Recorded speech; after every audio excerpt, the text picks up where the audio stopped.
Today is Holocaust Remembrance Day, now 76 years since the end of the Second World War in Europe.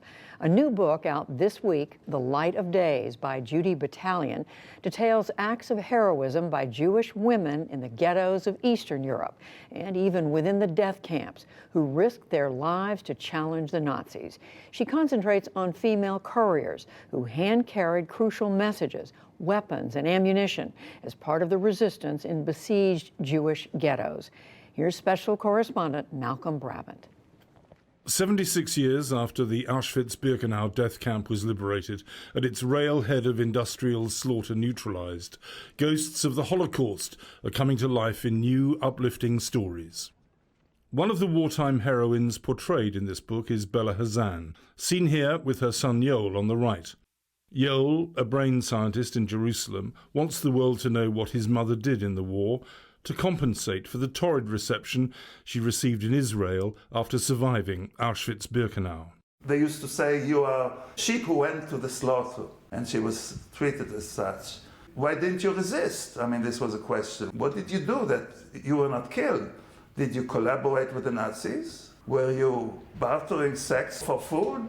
Were you a prostitute? I mean, these were questions that were put to her. How angry does that make you that your mother's first period in Israel was so awful? I'm extremely angry, and this is, of course, one of the reasons why I'm trying to tell her story. This picture testifies to Bella Hazan's courage. She's between two other Jewish underground couriers. What makes the photograph extraordinary is that it was taken by a Nazi at a Gestapo Christmas party. Bella worked as an interpreter for the Gestapo. The job gave her a great cover story, which enabled her to travel to cities like Vilnius in Lithuania, where the Jewish resistance operated. Aged just 19 and masquerading as a Polish Catholic, she became a brilliant spy. Her luck ran out at this railway station in Poland. Despite being arrested, tortured and sent to Auschwitz, she never confessed her true identity. She interacted with the Gestapo people. What she did was to steal official papers, to put stamps, official stamps, on these papers, and she delivered these materials together with information that she gathered when she was in that place. She delivered it all to the headquarters of the underground. They were walking around with cash in their garter belts and dynamite in their underwear. The bravery of women in Hitler's ghettos was buried in an old Yiddish book that author Judy Battalion stumbled upon in the British Library in London. She spent 14 years researching women whose exploits have been neglected by history and who she believes should be revered.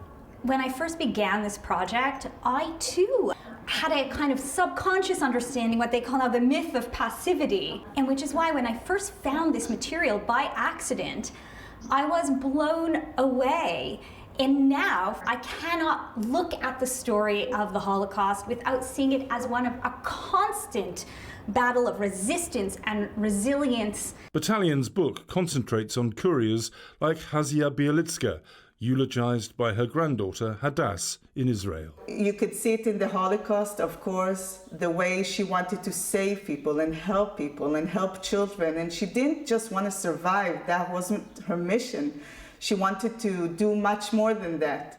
Hazia Bialitska's ability to evade Nazi patrols and checkpoints made her a key player in the Jewish insurgency in Bialystok, these days an ultra-conservative town in northeast Poland, renowned for its hostility to gays. 80 years ago, under the Nazis, it had a ghetto where Jews were corralled before being dispatched to death camps.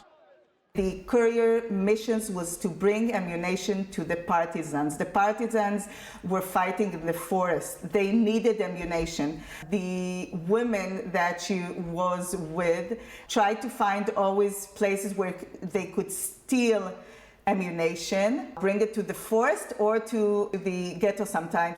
These women showed bravery and courage and cleverness and bravado against all odds. As long as they appeared sufficiently Aryan, women could move more freely around occupied Poland than men, who were supposed to be working during daylight hours.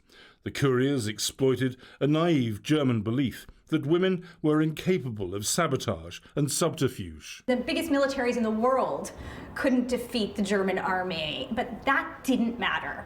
What mattered was the fight for justice and liberty. Zivia Lubetkin left Poland when Germany invaded.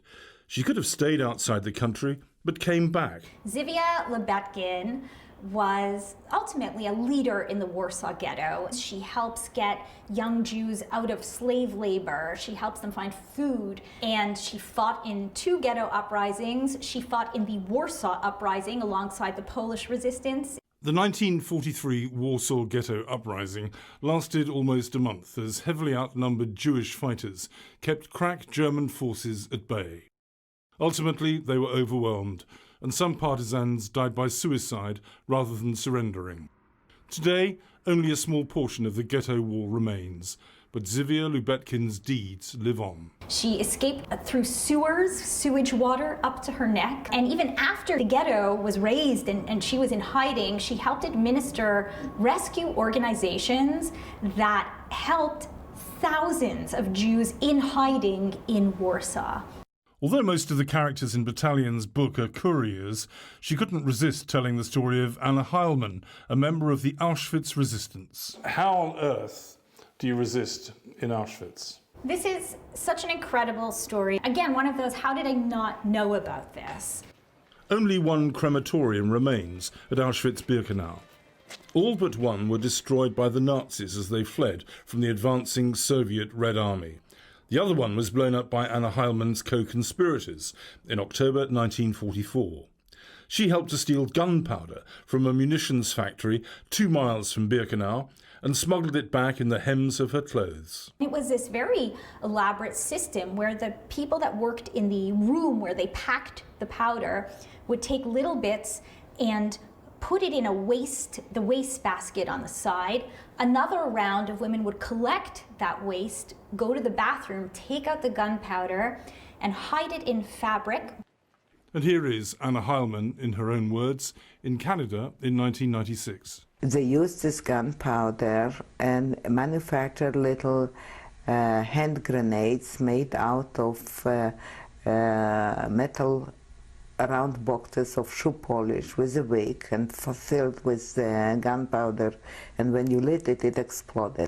The crematorium was destroyed during a brief rebellion by so-called Sonderkommandos, Jews forced by the Nazis to dispose of bodies from the gas chambers.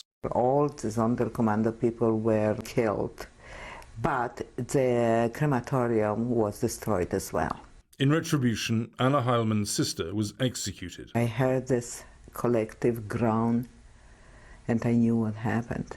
I didn't witness it with my eyes, but I was there. In Jerusalem, Bella Hazan's son Yoel Yari is grateful that light is now being shone on this aspect of the Holocaust. I think it is extremely important because the story of the couriers is almost unknown worldwide and also in Israel. The new book may help elevate these women to their rightful place in history, especially as the author is now working on a screenplay for Steven Spielberg, Oscar-winning director of that legendary Holocaust movie, Schindler's List. For the PBS NewsHour, I'm Malcolm Brabant.